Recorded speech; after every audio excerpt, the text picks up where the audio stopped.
Thank you for joining Aging Under the North Star, your trusted podcast for aging, caregiving, and senior living. I'm Veronica, your host, and today I have Edith Gendron of DementiAbility, and we're going to talk about one of my favorite topics, or maybe unfavorite topics. I don't know how to describe it, but it's basically stop correcting your person. This is something that when I'm on tours or even with my own family members, I have experienced family members controlling or not understanding their person that's living with dementia. So thank you for joining me. Oh, thank you for having me. It's exciting. I'm so excited that you're here. So first of all, you're with DementiAbility. Yes. Tell me a little bit about that. It's my LLC. I started it about a year ago now. Okay. And the purpose of it is to provide education to families, to care partners in families, but also to professional caregivers, other professionals who care about persons who are living with some form of dementia or are interested in it. I love that. Also, any type of entity or business, if you will, that wants to increase the quality of the service they provide to others. I run some support groups. I run a grief group because grief is an aspect of the world of dementia, period. Right. And I do private, I don't like the word consulting, but I meet privately with individuals to discuss where they are and where they are going in this voyage that they're on and what they can do to plan for it. I love that. And there definitely needs many more of you because dementia is just unfortunately a pandemic, I guess. A lot of people are living with dementia and we come across it. Most of our clients have some form of dementia that we're helping place into assisted living. And this is an important topic to me because many times when we're doing consultations with families, one, they're saying, my loved one has dementia, but they don't need memory care. And then when you're with them doing the consultation, they're correcting their loved one and saying, she knows what she's doing. And it's like, it's like nails on a chalkboard for me. So I really want to take the time to talk about this. A number of years ago, when I was responsible for an assisted living facility, I had a marketer say to me exactly this. Do you mean that everyone that comes here that has some kind of dementia, you expect them to be in memory care? Yeah. Yes, Yeah, yes, I did. yes. But you're right. As you know, the brain is changing depending on the type of dementia, because dementia is that category of illness, right? Depending on the type of dementia, it will drive how the brain changes, but it will definitely change. The brain controls all of us. Yes. Everything we do, think, feel, everything. Yeah. Everything we do. So as the disease affects the chemicals, the structure of the brain, the way the brain actually functions, those synapses that communicate, the person will change. Yeah. The person will change. Yes. One of the things that our folks need to learn quickly, including the person living with the illness, if we're fortunate enough to be able to work with them early, is that confusion, which is a product, a symptom, if you will, of every form of dementia, is always there. And I do this because it's like here. Right. It's always there. When you stress someone, it increases and actually interrupts the way the brain works even more. So if someone is mildly confused, whatever that means, right? If we stress them by, come on now, Veronica, come on, you know what day it is, come on. Or you remember me, don't you? That's the one, you remember. Oh, yeah. That drives me Or, crazy. Veronica, now you know there is no dog on that rug. All those things drive that stress, as you can imagine, they would you too. And then the brain isn't going to function as well as it did without the stress. So one of my very favorite care partners, he lost his wife a number of years ago to complications of Alzheimer's disease. He used to say to everyone, you gotta get no out your mouth. And boy, was he right. We can't say no and we can't show no. So when we correct people, we're showing no. What's the goal, right? If the person is in life-threatening danger, that's the only time we just go into action, grab and go, and don't worry about it. Agreed. Right? Yes. any other time, we need to try to use that perspective. And let's use the dog that is there, because we're going to invent that you now have, well, let's say Lewy body dementia, which, by the way, Lewy body dementia is diagnosed as being those deposits, those Lewy bodies in the brain. If they develop and stay here in the substantia nigra, it's Parkinson's disease. So they're very closely related, right? So you may perceive that dog there, and you may be talking about the dog. And I can say, now, Veronica, you know there is no dog there, and we're off to the races. Yes. Where's the dignity for you in that? Exactly. There is none. I've escalated your distressed response to the environment. Yep. We don't like the behavioral word. I don't like that. So, but if I say, oh, tell me about the dog. Oh, he looks friendly enough. Exactly. Do you think he'd let me pet him? And we're going to talk about it a little bit, and I'm going to try to bring you back around and away from it. If the dog is distressing you. Yeah. If the image of the dog isn't, we're just going to have a grand talk about your little Frenchie that's sitting there at the grouse. And it's not hurting anybody. No, just it's to go not. into It's and not. agreeing with them. Now, if you're showing fear and you're pulling away and you're saying it's a snake, I'm going to do something to interrupt that. Yes. Right? I'm going to probably match you where you are. Maybe you're like, no, you're shouting. So I'm going to shout with you initially. It's okay, I've got it. And I'm going to conquer my own fear, even sight unseen, and I'm going to get rid of that snake for you. Right. Right? So those are kind of dramatic statements. What we see earlier and more often are things like, the word is confabulation, right?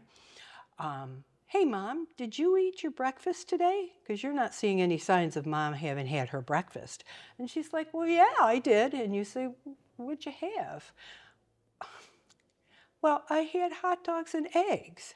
Well, first off, your mother hates hot dogs. Right. There's no sign of any eggs being eaten anywhere.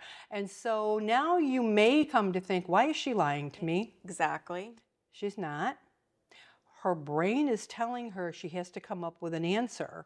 It has to be food. That's all the brain's telling her, right? And so she's going to give you that. It is not, there's no malice, so it's not lying. Right. It's in the context in which the question was asked, they are going to provide a response that may not meet reality. Right. Right? No malice, no reason to argue about it. What you're going to do is change yourself. Yes. Because as our people change, we who care for them and about them, we have to change. Right. And we aren't going to say, did you eat breakfast today, Mom? Why are you lying? Right. Why are you telling me that? You know you don't like hot dogs. We aren't going to do any of that. Thank you. Yeah. We're going to look around and we're going to maybe say something like, I'd like some breakfast. Can we have some eggs together? Yes. Right. Because from what you're seeing, they did not have breakfast. Right. So you know Why it. Don't ask? go there. Exactly. Why are we doing that? Right? So uppermost, foremost, right here, we must always keep the dignity of our person at the highest level of independence possible. I love that. Right? Always. If you distress your person, if your person responds to you with fear or shouting or crying, you're not maintaining dignity. Yeah. You're not doing what your person needs to do, because the goal is to keep that confusion as low key as possible so they can function at the highest level possible. Absolutely. Conversely, look, Veronica, it's just a whole lot easier if I make my mother's sandwich. It's just a whole lot easier. Okay, because it takes me 2 seconds to whip out the bread, plop it open, put the mayonnaise on, slap the ham on, and hand it to her, right? That doesn't do her brain any good. Right. It doesn't do her dignity any good, and it interferes with her sense of control. And control, we know with the science behind it, for everyone is critical to the sense of self, the sense of well-being, and the function of the brain. That right? makes sense. So we set the bread out, and we might say, if it's available, which bread, white or rye? And they can see it. Yeah, always. Show. Yes. Stop talking unless you can show. Yes.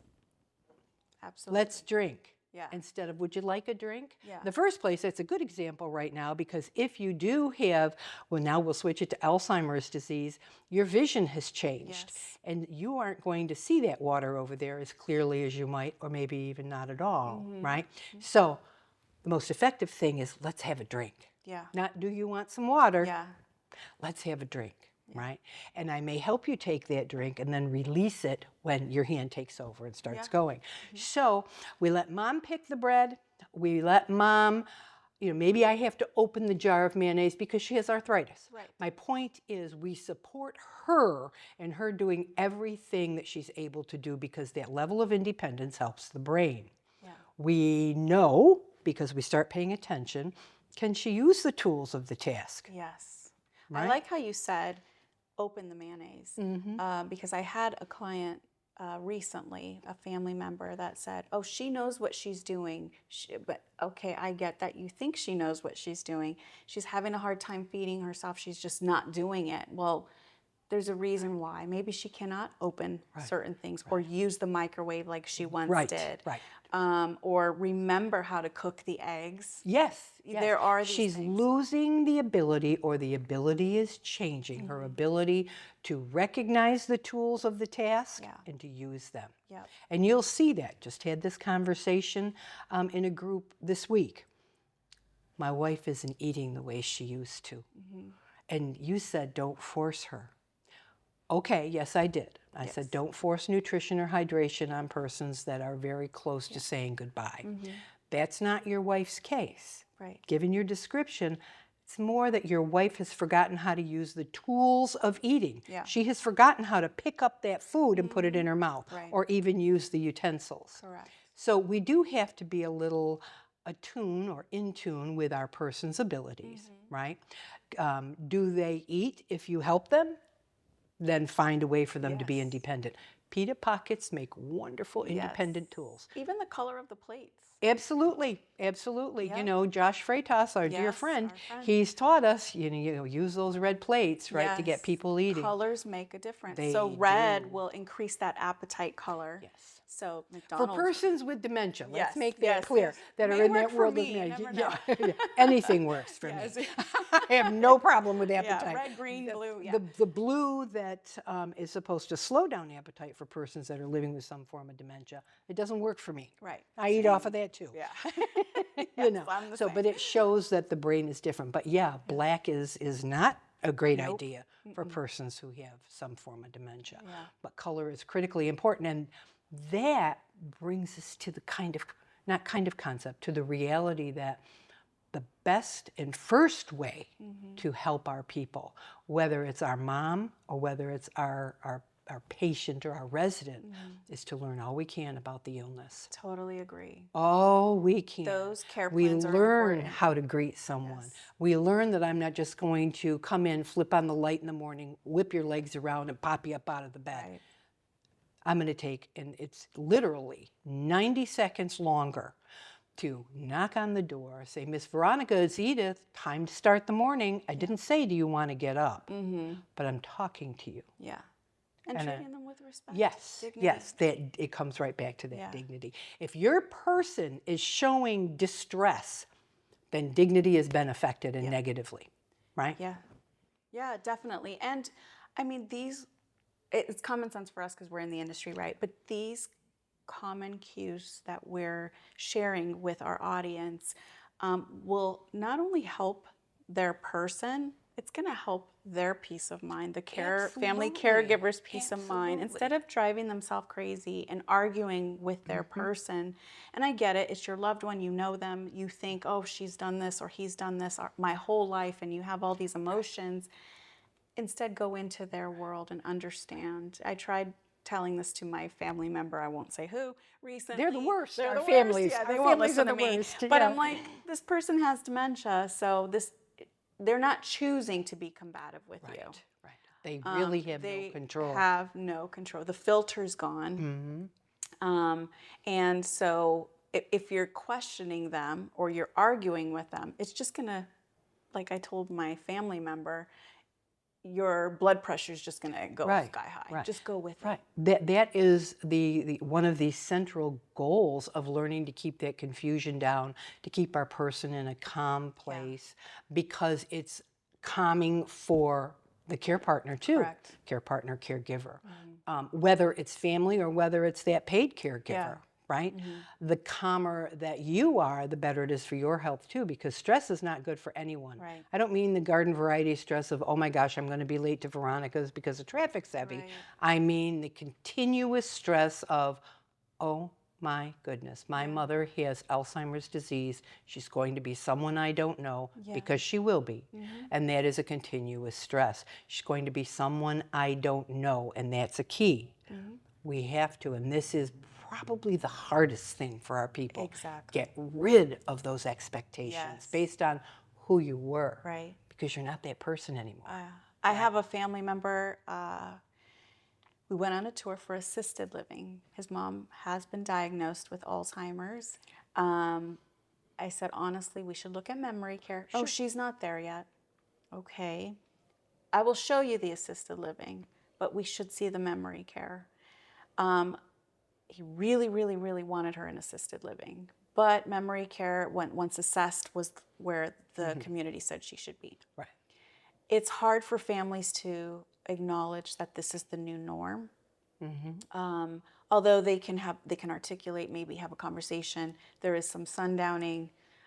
There are some times where their loved one is able, or the same old mom, right? Right. But then there are moments, Right. but very little moments. My mom's not there. My mom shouldn't be carrying a baby doll. My mom is not exit seeking, so she needs assisted living. But I like what you said. Do they have some form of dementia? Should they be in memory care? Yes. Yes, because, and you know better than I do, that if we have that person live in assisted living, it's not going to go well. Right. Which is going to stress, which is going to increase the confusion, which is you're going to see more and more distressed reactions to the environment. Right. And then sooner than the family wants to hear, well, we got to move her to memory care. And now, how wrong is that? Because now we've already been through the stressors of moving her into a new living environment. Now we're going to take her out of this one and put her into another them one. again. And I get, as I sit here, I get that we hear people say, well, you know, she's not as far along as some of those people. Yeah. And that's true. But that's where what you do is so critically important, because you know where the best place is for this person. Absolutely. So if someone is going to come to you and say, Veronica, help me, I'm going to be blunt here, shut up and let Veronica help you. Right? I wish I could say that. You know, Please. well, Yes. just Yes. call me. I'll say. Yeah. You know, For real. because the point of all of this is persons who have developed some form of dementia, and the last time I checked, it's been maybe a year or so though, there's about 30,000 people in Orange County, Florida alone who've been diagnosed Wow. with Alzheimer's disease alone. Right. So the key there is diagnosed, because many are not, and one form of the 4 primary forms. Right. So we have a lot of folks out there who are undergoing brain changes. Their Yeah. brains are changing. It is progressive. Right. There is nothing right now that is going to change the end result.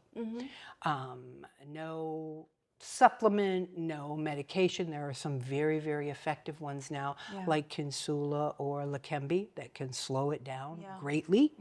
And we're learning more every single day. We have great tests now for biomarkers, the blood tests and the specialized scanning type tests for Lewy body, right? So we can diagnose much more accurately and much better now than we ever could.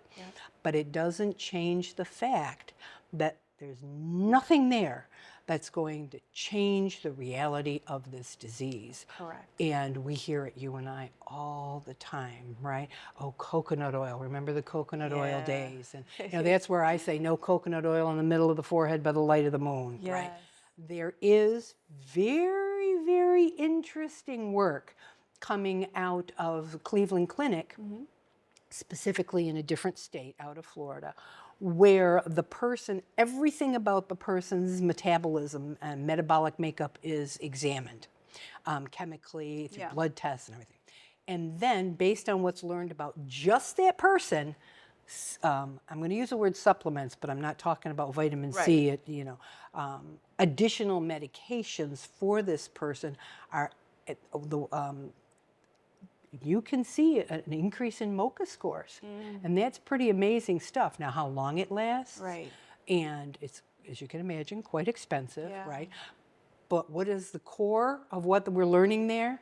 What the individual needs, right? What the individual needs, and that's exactly what our world is about. Yeah.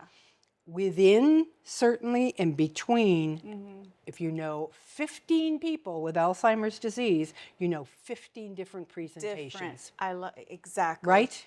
And I always tell people, families that call me, you know, well, what do you happen to know what stage she's in? I'm like, I've met one person with dementia, and that means I've met that one person with dementia.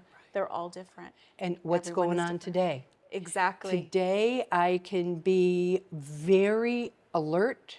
I can carry on a conversation that will make you think, well, there is nothing wrong with her. Yes. Tomorrow, you may come and Yeah. I might not talk to you at all. My mom knows what she's doing. My dad knows what they're doing, because yesterday they were fine. We had a great day and he was fine. He was mowing the yard and etc. We get that. And they are having great days and everything's fine until it's not. Exactly. And you and I have said for years, that we should do a presentation on the horrors of what happens when families and care, professionals don't act quickly enough to protect the person. We think of driving, right? Yeah. Well, and that's the classic story. We aren't going to take his keys away. He goes out to the driveway. He takes it was a left. He takes a left and a left. It's less than a mile, gets his bingo bag and goes in and plays bingo until the day they couldn't find him. Yeah. But they did find him because there was an accident, so he was driven off his normal route. They found him dead in a wooded area with his bingo bag. Yeah. Happens sadly Over and over and over and over again.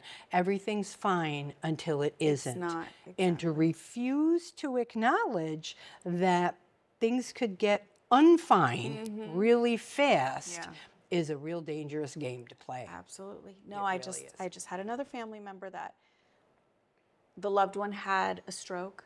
Last week she was fine, but this is the new norm. Right. This is her new norm. Right. She's not last week anymore. Right. This is where she's at now. And having the caregiver, the care partners, the family member acknowledge that. It must be difficult, but what is your advice to get them to acknowledge that this is the new norm? Well, you can resist and continue down the road of stress and distress, make yourself sick, and quite frankly, not create the loving, compassionate environment that your person needs. Or you can recognize that this is an incredibly difficult voyage that you're on. Right. And we briefly have spoken in the past about how grief is right there with you. You need to, caregiver now talking, you need to acknowledge your grief, because every change in your person that changes their abilities is an element of grief. Right. You need to find what comforts me.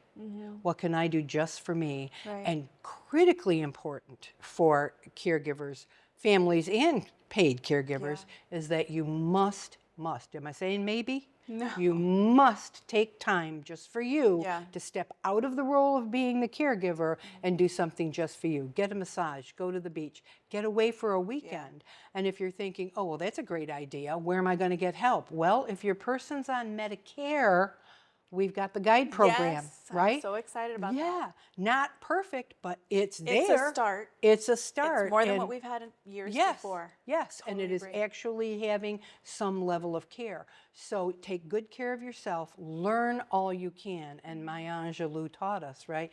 The more we learn, the better we do. What we didn't know before, we know now. Yes. So carry on. Learn, learn, learn. Learn from credible sources. Yeah. Here's a news flash. Dr. Google is an incredible source. ChatGPT. No. But can you Google Mayo Clinic, for example, and get some good info? Yes. Of course. Where is the information coming from? you and I, we've made it part of our life's mission to put out valid information. Yeah. Look for us. We're out in the community doing Absolutely. presentations that are trainings Yes. by any other name. Sometimes we get to do it together. Sometimes we do it separately, Yeah. right? And there are virtual presentations as well. Yes, there I are can't virtual. leave while there are yes, virtual. Yeah. yes, we can do them in person. We can do them virtually, and become an advocate, and mesh yourself in it, become an advocate. So when you have a healthcare professional say something like, well, what do you mean you don't want your mother who hasn't been communicative in 3 months to have a feeding tube? You know why you say no. You know why that's the dignified, loving, compassionate choice to say no. Right. So learn all you can, take as good care of yourself as you are your person, Yeah. and recognize they are not in control of this illness, nor are you. Right. Nor are you. Yes. Those are big, broad brush strokes. Yeah. And really, really let go of expectations, because you don't know this person now. Exactly. You don't know what they like. Yeah. You don't know what they want to eat, want to wear. Absolutely. You don't know.